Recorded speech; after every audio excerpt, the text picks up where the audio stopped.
Late afternoon cast long shadows across the cemetery as a man, his silhouette etched with weariness, knelt before a simple grave. The wind, sharp and unforgiving, whipped through the silent city of the dead, carrying whispers of forgotten sorrows. His hands, darkened by sun and labor, were rough, the skin cracked and calloused from years of hard work. In his grasp, a cheap bouquet of carnations and baby's breath trembled, a fragile offering against the backdrop of granite and grief. As he carefully set the flowers down, tears welled in his eyes, blurring the inscription on the stone marker. A name, etched in stone, that was forever imprinted on his heart.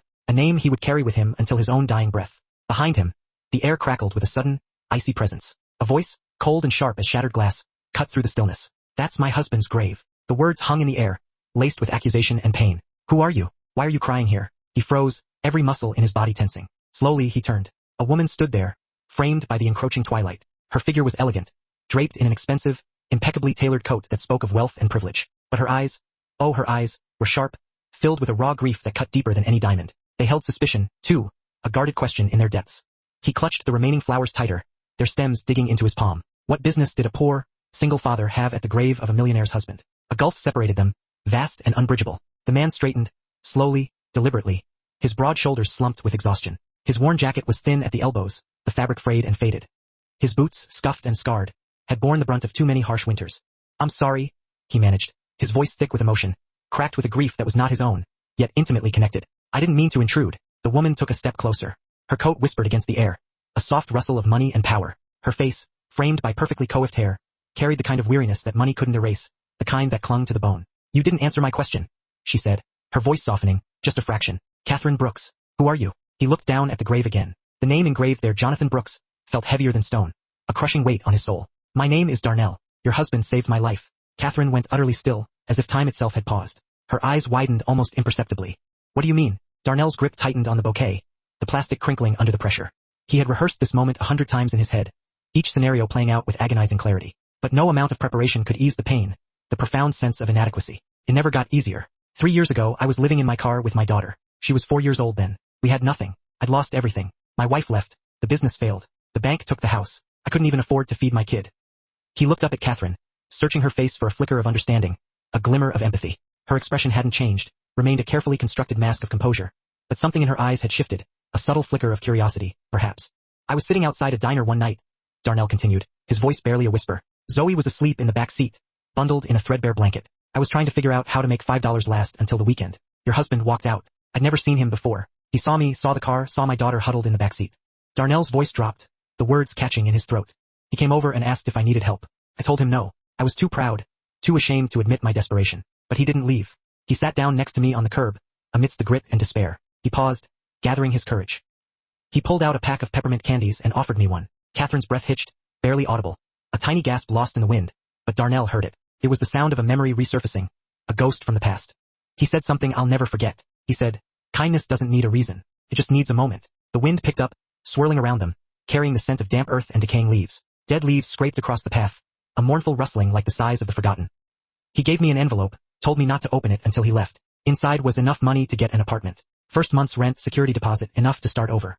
Darnell's voice broke, the words thick with unshed tears. "He told me not to pay him back," he said. "When you're standing again, help someone else." Catherine stared at the grave, her lips pressed into a thin, bloodless line. Her knuckles were white where she gripped the handle of her purse. "Jonathan never told me about this." Her voice was steady, remarkably so, but there was something raw beneath it, a tremor of disbelief, a hint of vulnerability. "He never told me about you. About your daughter?" She finally looked at Darnell, her gaze intense, searching. "He was always private about his charity work. He used to say that real generosity doesn't need applause. That if you do something good just to be recognized, it's not really kindness, it's performance." She let out a slow breath, the air misting in the cold. "But I didn't know he helped people like this. Quietly, individually." Darnell wiped his face with the back of his hand, the gesture rough and unrefined. "He didn't just help me. He gave me hope. I was ready to give up. I thought I'd failed my daughter. But he showed me that people still cared, that the world wasn't as cold as I thought." Catherine looked at him for a long moment, her expression unreadable. Then she reached into her coat pocket and pulled out a business card. She held it out to him, her hand steady, but the paper trembled slightly. "If you ever need anything, call me." That's what Jonathan would want. Darnell stared at the card, a small rectangle of pristine white against the backdrop of his calloused hand. He didn't take it at first, hesitant, unwilling to cross that line. "I can't. I didn't come here to ask for help." Catherine's expression didn't change. The mask was back in place, but there was a subtle pleading in her eyes. "I know, but take it anyway." He hesitated, his mind wrestling with pride and desperation. Then, slowly he reached out and took the card. It was simple, elegant, white. Her name printed in clean, black letters. Catherine Brooks. Below it, a phone number, a lifeline offered in the cold. There's something else, Catherine said, her voice low. She glanced back at the grave, her eyes lingering on the carved name. My brother-in-law, David, is helping manage a charity foundation in Jonathan's name. If you want to give back the way Jonathan asked you to, you could reach out through that. Darnell nodded slowly, his throat too tight to speak. He didn't trust himself to say anything, afraid his voice would betray the turmoil within. Catherine turned to leave, her shoulders squared, her stride purposeful. Then she stopped, pivoting slightly. Your daughter, Zoe, how old is she now? 7. Darnell managed a small smile, a fleeting glimpse of joy amidst the sorrow. Is she okay? She's tough. Tougher than me. Catherine nodded, her gaze distant. Something flickered across her face.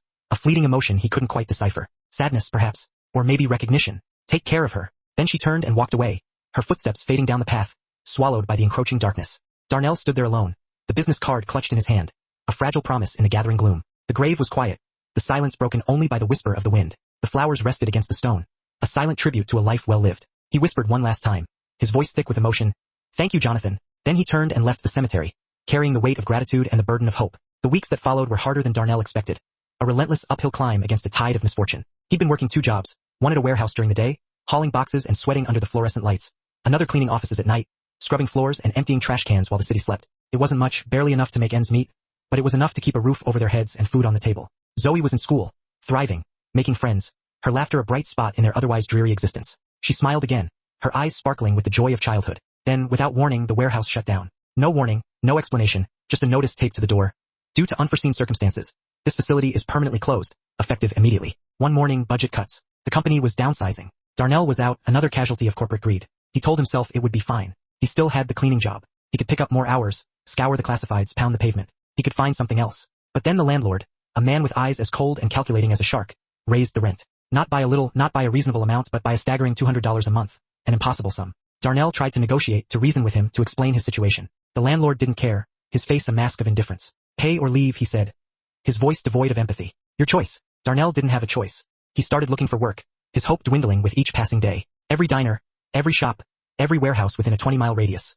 Nothing. He went into the kitchen, the linoleum cold and cracked beneath his bare feet, and opened the drawer where he kept important papers, bills, receipts, a few old photos, fading reminders of a life that was no more, and the business card Catherine had given him. He stared at it for a long time, his hand trembling. He didn't want to call, didn't want to be that person again, the person who needed saving, the beggar at the gate. But Zoe coughed in the other room, a wet, rattling sound that made his chest tighten with fear. He couldn't bear the thought of losing her. Darnell picked up his phone, his hands shaking so violently he could barely dial the number. It rang twice. Then a voice answered, a voice that was both familiar and distant. Hello. It was Catherine. Darnell closed his eyes, relief washing over him, mixed with shame and trepidation.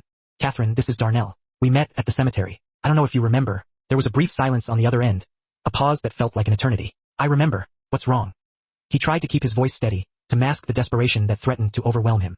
I'm sorry to bother you. I didn't want to call, but my daughter is sick, really sick, and I don't have anywhere else to turn. He heard her breathe on the other end of the line, a soft intake of air. Where are you? He told her the address, his voice barely a whisper. Stay there, Catherine said, her voice firm and resolute. I'm coming. The line went dead, leaving Darnell standing alone in the kitchen, the phone still clutched in his hand. He didn't know what he'd just done. Didn't know if it was the right choice.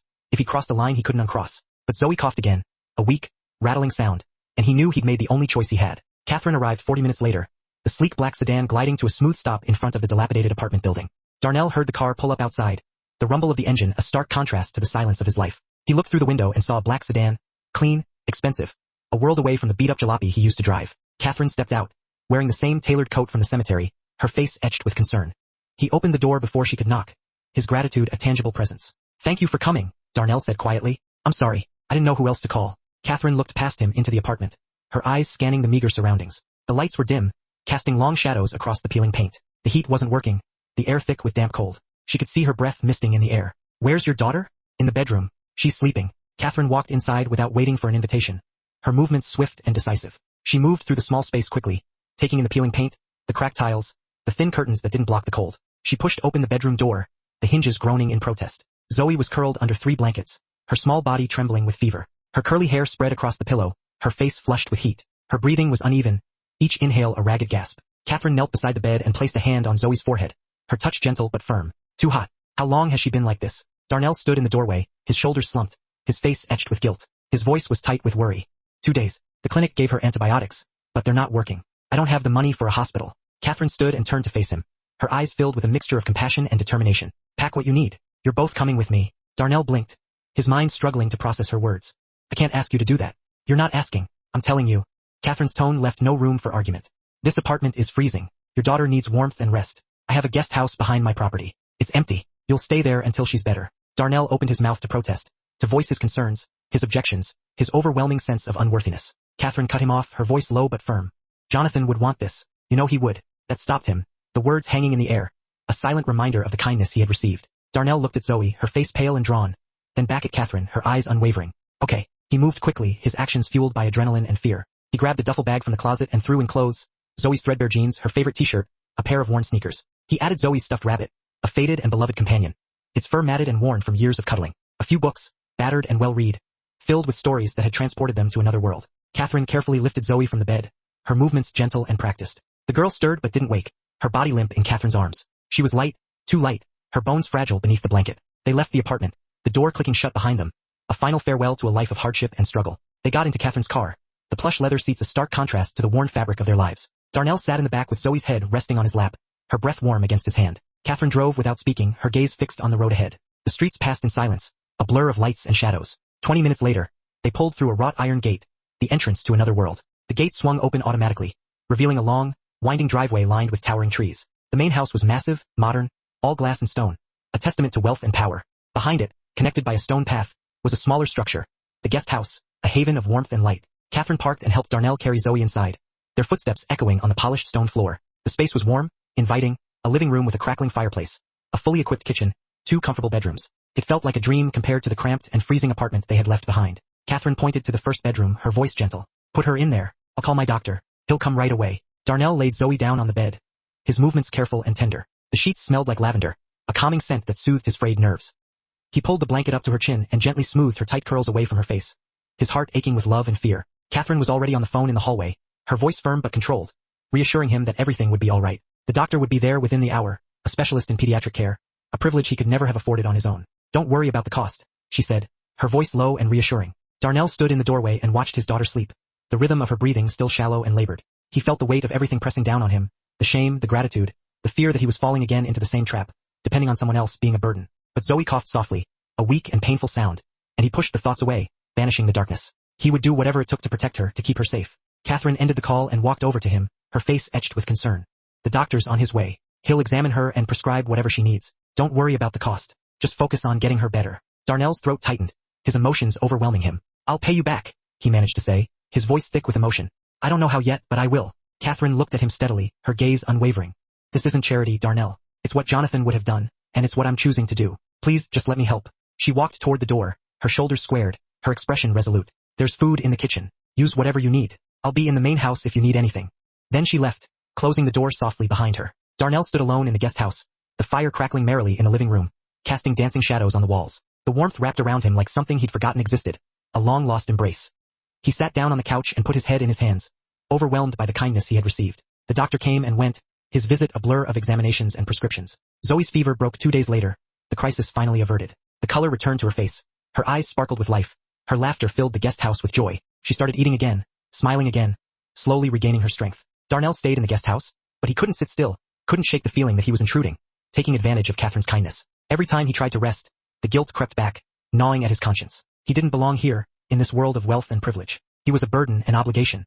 He needed to do something, anything, to earn his keep, to repay the kindness he had received. On the 3rd day, he walked around the property, his eyes scanning the grounds for something he could do, some way he could contribute. The grounds were large and well kept, a testament to the skill of the gardeners. But there were small things that needed attention, loose stones in the path, weeds creeping through the flower beds, a gate hinge that squeaked with every opening and closing. He found tools in a shed near the main house, a rusty trowel, a pair of pruning shears, a can of oil, and started working, his movements purposeful and efficient. He fixed the gate, oiling the hinges until it swung silently. He pulled the weeds, carefully extracting them from the soil. He reset the stones in the path, creating a smooth and even surface. It wasn't much, barely a dent in the vastness of the property, but it felt like something, a small token of his gratitude. Then he saw the wind chime, a delicate structure of wood and metal hanging from a branch in the garden behind the main house. The wooden pieces were weathered and cracked, the varnish faded and peeling. Some of the strings had broken, leaving the chimes dangling unevenly. It swayed in the breeze, but made no sound, its music silenced by time and neglect. Darnell stood there looking at it for a long time, his mind filled with memories. Then, carefully, he took it down, his hands gentle and reverent, and brought it to the guest house. He worked on it that evening, after Zoe had gone to bed, his brow furrowed in concentration. He replaced the broken strings, carefully knotting them in place. He sanded down the rough edges, smoothing the weathered wood. He polished the wood with linseed oil, restoring its natural luster. By the time he finished, it looked almost new, its beauty restored, its music ready to be heard again. The next morning, he hung it back on the branch, his heart filled with a quiet satisfaction. The wind chime danced in the breeze, its delicate tones filling the air with a gentle melody. Catherine saw it that afternoon, her eyes drawn to the shimmering chimes. She stood beneath the tree and listened to the soft, ethereal sound, her face bathed in sunlight. Her hand came up to her mouth, her fingers trembling. She didn't say anything, didn't call out to him, didn't acknowledge his presence. She just stood there for a long time, lost in thought, her eyes filled with a mixture of sadness and peace. Later, she knocked on the door of the guest house, her knuckles rapping softly against the wood. Darnell answered, his heart pounding in his chest. Zoe was coloring at the kitchen table behind him, her tongue sticking out in concentration. You fixed the wind chime, Catherine said, her voice quiet, almost a whisper. Darnell nodded, his cheeks flushing slightly. I noticed it was broken. I hope that's okay. Catherine looked at him, her gaze intense. There was something in her expression he couldn't read, a complex mixture of emotions that swirled beneath the surface. Jonathan hung that chime 5 years ago, she said, her voice barely audible. It broke last winter after he passed. I couldn't bring myself to take it down, it was too painful a reminder. But I couldn't fix it either, I just couldn't bring myself to do it. She looked past him at Zoe, who was humming softly to herself, her face radiant with joy. Thank you, she said, her voice filled with emotion. Then she turned and walked back to the main house, leaving Darnell standing in the doorway, the sound of the wind chime echoing in his ears. The following week, Zoe finished a drawing, a masterpiece created with a box of well-worn colored pencils. She'd been working on it for days, her brow furrowed in concentration. She had put all of her heart and soul into this drawing. Colored pencils scattered across the kitchen table, a kaleidoscope of colors. When she was done, she held it up proudly, her eyes sparkling with pride. Look, Dad. Darnell leaned over to see, his heart swelling with love. It showed 3 figures standing under a bright sun, their hands intertwined. A man, strong and protective, a woman, elegant and kind, a little girl, bright and full of life. They were holding hands, their faces wreathed in smiles. That's beautiful, sweetheart, Darnell said, his voice thick with emotion. It's amazing, Zoe beamed, her happiness radiating from her like sunshine. Can I give it to Miss Catherine? Darnell hesitated, his mind racing with possibilities, his emotions a jumbled mess. But Zoe was already off the chair and running toward the door, her small feet pounding on the floor. Zoe, wait! Darnell called out, but it was too late. She was already outside, bare feet on the stone path, running toward the main house, her drawing clutched in her hand. Darnell followed her, his heart pounding in his chest. By the time he caught up, Zoe was knocking on the back door, her small knuckles rapping urgently against the wood. Catherine opened it, her face etched with surprise. Hi, Miss Catherine, Zoe said, her voice filled with excitement. She held out the drawing, her hand trembling slightly. I made this for you. Catherine took the paper carefully, her eyes widening. She looked at it for a long moment, her gaze lingering on each detail. The 3 figures, the sun, the smiles, the vibrant colors. Something shifted in her face. The hard lines softened, the grief momentarily receding. And then, for the first time in months, Catherine smiled. A genuine smile that reached her eyes and transformed her face. It was small, fragile, but real, a spark of light in the darkness. This is wonderful, Zoe, she said, her voice filled with warmth. Thank you. Zoe grinned, her bright eyes sparkling. Do you like it? I love it, Catherine said, her voice sincere. Catherine looked at Darnell, her eyes meeting his. He saw something in her eyes he hadn't seen before. A flicker of hope, a glimmer of possibility. Would you both like to come in for a minute? She asked, her voice hesitant but inviting. Darnell didn't know what to say, his mind struggling to process the invitation. But Zoe was already inside, chattering about the color she used and how hard it was to draw the sun just right. Her words tumbling over each other in her excitement. Catherine led them into the kitchen, the heart of the house. She poured juice for Zoe, a bright pink concoction that sparkled in the sunlight, and coffee for Darnell, the rich aroma filling the air. They sat at the large wooden table, the silence broken only by Zoe's chatter. Zoe talked about school, about her favorite teacher, about a boy who always stole her eraser, her words tumbling out in a rush. Catherine listened intently, her eyes fixed on Zoe's face, her expression filled with warmth. Really listened, hanging on every word. She asked questions, encouraging Zoe to elaborate, drawing her out. She laughed at Zoe's stories, her laughter a bright and welcome sound. And for a brief moment, the house didn't feel so empty. The silence filled with the sounds of laughter and conversation. The void in Catherine's heart began to shrink. The pain began to ease. The 3rd week, Catherine mentioned the charity foundation, the organization that had been Jonathan's passion. They were sitting outside in the garden, the warm sun on their faces, the gentle breeze rustling the leaves. Zoe was playing with a ball near the wind chime, her laughter a sweet melody that blended with the gentle chimes. The sound drifted through the air, a soothing and comforting presence. The foundation needs help, Catherine said, her voice thoughtful. It's been difficult to manage since Jonathan passed. My brother-in-law, David, has been handling most of it, but we're understaffed, overwhelmed by the workload. She looked at Darnell, her eyes searching his face. You said you wanted to give back, to help people the way Jonathan helped you. If you're interested, there's a position. Administrative work, organizing events, connecting with people who need assistance. It wouldn't be much to start, but I think you would be a great fit to the team. Darnell stared at her, his mind reeling. You're offering me a job? A real job with a purpose, a chance to make a difference. I'm offering you an opportunity if you want it, Catherine said, her voice gentle. I think Jonathan would be proud. He didn't know what to say, his emotions overwhelming him. A few weeks ago he was cleaning offices at night, struggling to survive, his future bleak. Now, he was being offered a chance to work for a foundation that actually mattered, to help others, to pay forward the kindness he had received. He could help other families the way Jonathan Brooks had helped him. I'd like that, he said quietly, his voice filled with gratitude. Thank you. I wouldn't let you down. Catherine nodded, her face softening. You can start next week, she said, her voice filled with warmth. I'll introduce you to David. He'll show you around. The foundation needs you, Darnell. The foundation office was smaller than Darnell expected. A humble space compared to the grandeur of Catherine's home. It occupied the second floor of a nondescript building downtown, its windows overlooking a busy street. The walls were covered with photos of people Jonathan had helped, a visual testament to his generosity. Families, children, veterans, people who'd been given a second chance, their faces filled with gratitude. David was there when Darnell arrived, his presence radiating authority. He was younger than Jonathan had been, sharper, more calculating. His suit was expensive, impeccably tailored, his shoes polished to a mirror shine. His handshake was firm, but cold, lacking the warmth and genuine interest that Darnell had come to associate with Jonathan. So, you're the guy my brother helped, David said, his tone neutral, impossible to read. Not hostile, but not warm either, a detached curiosity. Yes, Darnell nodded, his voice quiet. Catherine told me about you, said you needed work. David walked him through the office, his explanations brisk and efficient. He showed him the files, explained the process for reviewing applications, how they decided who to help, how much to give.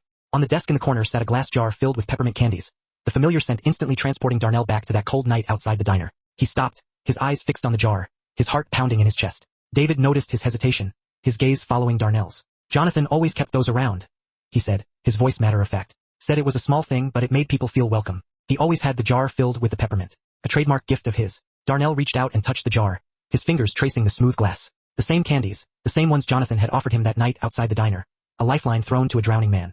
He gave me one of these, Darnell said quietly, his voice filled with emotion. The night we met. David looked at him for a moment, his expression unreadable. Then he turned away, his movements abrupt. He did that for a lot of people, he said, his voice distant. The words weren't unkind, but there was something distant in them, something that made Darnell feel like an outsider, an imposter in this world of privilege. The days fell into a rhythm, a structured routine that brought a sense of order to Darnell's chaotic life. He worked at the foundation during the day, poring over applications, organizing events, trying to make a difference in the lives of others. Zoe went to school, thriving in her new environment, her laughter a constant source of joy. In the evenings, they returned to the guest house, their sanctuary, their haven of warmth and light. Sometimes Catherine joined them for dinner, sharing a meal, listening to Zoe's stories, her presence a welcome addition to their lives. She never stayed long, always excusing herself with a polite smile, but she stayed longer each time, the distance between them slowly. She was lost in a reverie, a sweet dream she desperately wished would never end. But reality tugged at the edges, and the moment for departure arrived. Darnell, with a gentle resolve, hoisted the duffel bag onto his shoulder and extended his hand to her. Together, they made their way to the kitchen, the heart of the guest house that had briefly pulsed with their shared life. Darnell's eyes scanned the countertop, settling on a stray piece of paper and a pen nestled beside it. He uncapped the pen, his brow furrowed in concentration as he composed a brief note, a heartfelt expression of gratitude aimed to assuage any lingering guilt. Thank you, he wrote, his hand steady but his heart heavy. I don't want you to feel conflicted because of us. He carefully placed the note on the table, a silent offering of closure. Then, his gaze drifted towards the refrigerator, where a vibrant splash of color caught his attention. It was Zoe's drawing, a child's rendition of three figures holding hands under a radiant sun. Catherine had cherished it, pinning it to the metallic surface with a cheerful magnet. Darnell stood transfixed, the simple image stirring a complex mix of emotions within him. A long moment passed before he could tear himself away. With a sigh, he turned and followed Zoe towards the door, leaving behind the warmth of the guest house for the crisp morning air. Zoe's small hand felt reassuringly warm within his own. Can we say goodbye to Miss Catherine? Zoe asked, her voice laced with a childlike plea. Not this time, sweetheart, he replied softly, his resolve tinged with regret. Zoe's lower lip trembled, and silent tears began to stream down her face. Quiet, helpless tears that tugged at Darnell's heartstrings, constricting his chest with a familiar ache. He swallowed hard, forcing himself to focus on the path ahead. Together, they walked down the driveway, the gravel crunching beneath their feet, and through the gate onto the quiet road. The bus stop was half a mile away, a lonely beacon in the early morning light. They settled onto the cold metal bench to wait, the silence punctuated only by Zoe's occasional sniffles. Zoe leaned against him, burying her face in his worn jacket, seeking solace in his familiar scent. Darnell wrapped his arm around her, pulling her close, desperately trying to shield her, and himself, from the uncertainties that lay ahead. He tried to not think of what came next, the unknown that always terrified him. 20 minutes later, Catherine arrived at the guest house, her arms laden with coffee and pastries. It was a simple gesture, a morning ritual she had unconsciously developed, a small way to show her appreciation. But as she knocked on the door, a disquieting silence met her. No one answered. Hesitantly, she tried the doorknob. It was unlocked. Inside, the house felt hollow, devoid of the warmth and laughter that had recently filled its rooms. The beds were neatly made, the dishes were meticulously clean, but the air hung heavy with an unspoken absence, as if a vital piece of the house had been stolen. Her eyes fell upon the note on the table. Her hands trembled as she reached for it, her fingers brushing against the smooth paper. Thank you. I don't want you to feel conflicted because of us. Catherine read the words twice, her brow furrowed in confusion. Then, her gaze swept across the room, searching for clues. The duffel bag was gone. Zoe's beloved stuffed rabbit, a constant companion, was missing. The small shoes that always sat by the door had vanished. A growing sense of dread washed over her as she walked into Zoe's room. The bed was perfectly made, the covers pulled tight. But on the pillow lay a drawing, a picture Zoe had been working on just a few days before. Another depiction of three people, This one with a house in the background and a delicate wind chime hanging from a tree. Catherine gasped, her breath catching in her throat. Panic seized her as she ran out of the guest house, across the manicured garden, and into the main house. Frantically, she grabbed her keys and her coat, her mind racing with possibilities. Moments later, she was in her car, tires screeching as she pulled out of the driveway, her heart pounding against her ribs. She didn't know where they had gone, but she knew she had to find them. She drove through the familiar streets of the neighborhood, past the school, past the park, her eyes scanning every sidewalk, every corner, searching for a sign, a glimpse of their familiar figures. But there was nothing. Then a thought struck her. The bus stop. She spun the car around, her foot pressing harder on the accelerator as she turned onto the main road. As she rounded the corner, the bus stop came into view. And there they were, Darnell and Zoe, sitting on the bench, the duffel bag at their feet. Catherine slammed on the brakes, pulling the car over to the side of the road. She stumbled out of the car and walked towards them, her breath coming in ragged gasps. Darnell saw her approaching. He stood up, his expression a mixture of surprise and apprehension. Zoe looked up, her face streaked with tears, her eyes wide with a mixture of hope and fear. Catherine stopped a few feet away, her chest heaving. "Why did you leave?" she asked, her voice trembling with emotion. Darnell's jaw tightened. "Because I don't belong here," he said, his voice low and resolute. "David was right. I'm just making things harder for you." "David doesn't get to decide that," Catherine retorted, her voice rising with indignation. "He's your family. He knew Jonathan. I'm just someone your husband helped once." "You're not just someone," Catherine continued, her voice filled with emotion. "You're the person who reminded me what Jonathan cared about. You're the person who fixed the wind chime he loved. You're the person who made my house feel like a home again." Darnell shook his head, his eyes filled with a deep sadness. "I can't be the reason you're stuck between the past and the future," he said. "You deserve better than that." Catherine stepped closer, her voice cracking with emotion. "Do you know what the worst part of losing Jonathan was?" she asked, her voice barely a whisper. "It wasn't the grief. It was the loneliness. It was waking up every day in that empty house and realizing that no one needed me anymore, that I didn't matter to anyone." She looked at Zoe, then back at Darnell, her eyes pleading. "But then you called and you needed help. And for the first time in months, I felt like I had a purpose again. Like I wasn't just existing. I was living." Darnell's voice was barely audible. "I don't want to be a burden," he whispered. "You're not a burden," Catherine insisted, her voice firm. "You're a gift." Zoe tugged on Darnell's sleeve, her eyes filled with tears. "Dad, please," she begged. "I don't want to leave." Darnell looked down at his daughter, his heart aching with her sadness. Then, he looked at Catherine, the woman who had offered them a lifeline, a chance at a new beginning, and asked for nothing in return. "I'm scared," he admitted, his voice filled with vulnerability. "I'm scared that I'm not good enough, that I'll fail again, that I'll let you down." Catherine's eyes softened, her gaze filled with compassion. "We're all scared, Darnell," she said gently. "But we don't have to be scared alone." For a long moment, no one moved, the silence broken only by the gentle rustling of the wind through the trees. The wind picked up, swirling around them, carrying with it the scent of the changing season. In the distance, a bus appeared, its headlights cutting through the morning mist. Then Zoe broke free, running to Catherine and wrapping her small arms around her waist. "Please don't let us go, Miss Catherine," she sobbed, her voice muffled against Catherine's coat. Catherine knelt down and held the little girl tightly, her own tears streaming down her face. "I won't," she whispered, her voice filled with conviction. "I promise." Darnell picked up the duffel bag, his shoulders slumping with relief. He walked over to them, his eyes meeting Catherine's. "Come home," she said, her voice filled with hope. Darnell nodded, his heart swelling with gratitude. The bus drove past without stopping, its red lights disappearing into the distance. They didn't go back to the house right away. Catherine drove them to the cemetery instead, a place of quiet reflection and remembrance. They stood in front of Jonathan's grave, the wind chime hanging from the tree in Catherine's garden echoing the soft melody of the breeze moving through the headstones. Catherine stepped forward, her hand gently caressing the smooth surface of the stone. "I've been holding on to you so tightly," she said quietly, her voice filled with a mixture of love and regret. "I didn't want to let go. I thought that if I moved forward, I'd be betraying you." Darnell and Zoe stood a few steps back, giving her the space she needed to say goodbye. Catherine's voice was steady, but filled with emotion.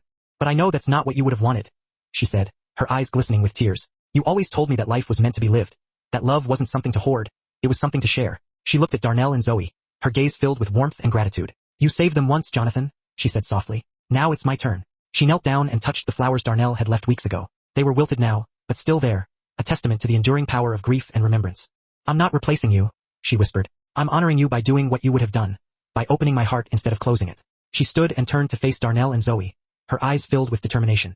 "Thank you for giving me that chance," she said. Darnell didn't know what to say, so he simply nodded, his heart filled with a profound sense of gratitude. Zoe walked over to the grave and placed her small hand on the cool stone. "Thank you for helping my dad, Mr. Jonathan," she said, her voice filled with innocence. "I wish I could have met you." Catherine's tears came again, but this time they weren't just sad. They were something else too. Something like peace, like acceptance, like the first glimmer of hope after a long, dark night. A car pulled into the cemetery lot, its tires crunching on the gravel. David got out and walked towards them slowly, his expression unreadable. Catherine turned, her body tensing with apprehension. "David," she said, her voice barely a whisper. He stopped a few feet away, his eyes filled with a mixture of regret and understanding. "I came to apologize," he said, his voice quieter than Darnell had ever heard it. "I was wrong about you, Darnell, about what you were doing here." Darnell didn't respond, unsure of what to say. David looked at the grave, his gaze filled with a deep sadness. Jonathan used to tell me that kindness doesn't need a reason, he said. It just needs a moment. I forgot that. I thought protecting his memory meant keeping everything the same, but that's not what he would have wanted. He looked at Catherine, his eyes filled with remorse. He would have wanted you to be happy, and if these people make you happy, then that's enough. Catherine walked over to David and hugged him, her arms wrapping around him in a gesture of forgiveness. He held her for a moment, then stepped back, his eyes still filled with regret. I'm sorry, he said again, his voice choked with emotion. Thank you, Catherine replied softly, her heart filled with a sense of closure. David nodded at Darnell, a subtle acknowledgement that spoke volumes. It wasn't warm, but it wasn't cold either. It was acceptance, understanding. Then, he turned and walked back to his car, leaving them to their shared grief and newfound hope. The weeks that followed were different, filled with a quiet joy that had been absent for far too long. Darnell and Zoe moved back into the guest house, but it didn't feel temporary anymore. It felt like home, a place of safety and belonging. Darnell continued working at the foundation, his days filled with purpose and meaning. David treated him with respect, their relationship evolving from suspicion to grudging admiration. They weren't friends, but they were colleagues, partners in carrying on Jonathan's legacy. Catherine stopped eating dinner alone, her evenings now filled with laughter and conversation. She joined Darnell and Zoe almost every evening, sharing meals, stories, and the simple joys of everyday life. Sometimes they cooked together, the kitchen filled with the aroma of spices and the sound of their shared laughter. Sometimes they just talked, sharing their hopes and dreams, their fears and vulnerabilities. Zoe told stories about school, her eyes shining with excitement. Darnell shared memories of better days, his voice filled with nostalgia, and Catherine listened, her heart slowly healing as she allowed herself to be part of something again. One Saturday, Zoe's school held a family event, inviting parents to talk about their jobs, their hobbies, their lives. Darnell wasn't sure if he should go, feeling like an imposter, a stand-in for the parent who was no longer there. He wasn't Zoe's only parent, but he was the only one who showed up, a constant reminder of the loss that had shaped their lives. But this time, Catherine came with them, her presence a quiet reassurance. They sat in the small classroom, surrounded by other families, while Zoe stood at the front with the other children, her eyes shining with pride. The teacher asked each kid to introduce the adults they'd brought, to share a little about their lives. When it was Zoe's turn, she pointed at Darnell, her voice clear and confident. This is my dad, she said. He works at a charity that helps people. Then, she pointed at Catherine, her eyes filled with love and gratitude. And this is Miss Catherine, she said. She's the person who helped my dad believe in life again. The room was silent, the other parents listening with rapt attention. A few of them smiled, their eyes filled with warmth and understanding. Darnell felt his throat tighten, overwhelmed by the simple truth of Zoe's words. Catherine reached over and took his hand, her fingers squeezing his gently. He looked at her, his eyes filled with gratitude, and she smiled, her eyes sparkling with happiness. After the event, they walked back to the car, the afternoon sun casting long shadows across the parking lot. Zoe ran ahead, chasing a butterfly across the asphalt, her laughter echoing in the air. She's happy, Catherine said, her voice filled with warmth. Darnell nodded, his heart swelling with emotion. I haven't seen her this happy in years, he said. Catherine looked at him, her eyes searching his. What about you? She asked softly. Darnell met her gaze, his eyes filled with honesty. I'm getting there, he said, his voice barely a whisper. She smiled, a genuine smile that reached her eyes, erasing the lines of sadness that had etched themselves onto her face. Me too, she said. That evening, they sat in the garden behind the main house, the wind chimes singing softly in the breeze. Zoe was inside, drawing another picture, her imagination running wild. Darnell and Catherine sat on the bench beneath the tree, their shoulders almost touching, a comfortable silence settling between them. I found something last week, Catherine said, her voice breaking the quiet. She pulled an envelope from her pocket, her fingers tracing the worn edges. It was in Jonathan's desk, a letter he wrote before he died. Darnell looked at her, his eyes filled with concern. What did it say? He asked. Catherine opened the envelope and unfolded the paper, her hands surprisingly steady. He knew he was sick, she said, her voice filled with a quiet sadness. He didn't tell me how bad it was, but he wrote this in case something happened. She handed the letter to Darnell, her eyes pleading for understanding. He read it silently, his brow furrowed in concentration. The handwriting was careful, deliberate, each word chosen with intention. Catherine. Asterisk if you're reading this, I'm gone, and I'm sorry. Sorry for leaving you, sorry for not being there, but I'm not sorry for the way I lived. I tried to be kind. I tried to help people. I tried to make the world a little less cold. I hope you'll keep doing that too. Don't let grief close your heart. When you're ready, open it again. Let people in. Let yourself love and be loved. That's all I ever wanted for you. To be happy, to be alive. Not just surviving, but truly living. Asterisk I'll always be with you. In your heart and in your memories. But don't stay with me. Move forward. And when your heart opens again, don't be afraid. I'll be cheering you on. Darnell folded the letter and handed it back to Catherine, his heart aching for the pain she had endured. He loved you, he said softly. I know, Catherine replied, her voice barely a whisper. And I loved him. I still do. But I'm learning that love doesn't have to end when someone dies. It just changes. It becomes something you carry with you instead of something you hold on to. She looked at Darnell, her eyes filled with gratitude. Thank you for helping me see that, she said. Darnell didn't know what to say, so he just sat there beside her, listening to the wind chime, watching Zoe through the window as she drew her pictures, her imagination filling the room with color and light. And for the first time in a long time, he felt like he wasn't just surviving, he was living. 3 months later, the drawing Zoe had made hung on the wall of the main house, a vibrant testament to their unconventional family. 3 people holding hands under a bright sun, their faces smiling, their hearts full. Beneath it, In Zoe's careful, messy handwriting were the words, "We didn't replace anyone. We became a family." Catherine stood in front of it every morning, her eyes filled with warmth and gratitude, and every morning she smiled, a genuine smile that reached her soul. Outside, the wind chime sang its gentle song, a constant reminder of hope and healing. Inside, Zoe laughed, her joy filling the house with light. Darnell made coffee, the aroma of roasted beans filling the air with warmth and comfort, and the house that had been so empty for so long was full again, not with the ghosts of the past, but with the vibrant promise of the present and the boundless possibilities of the future.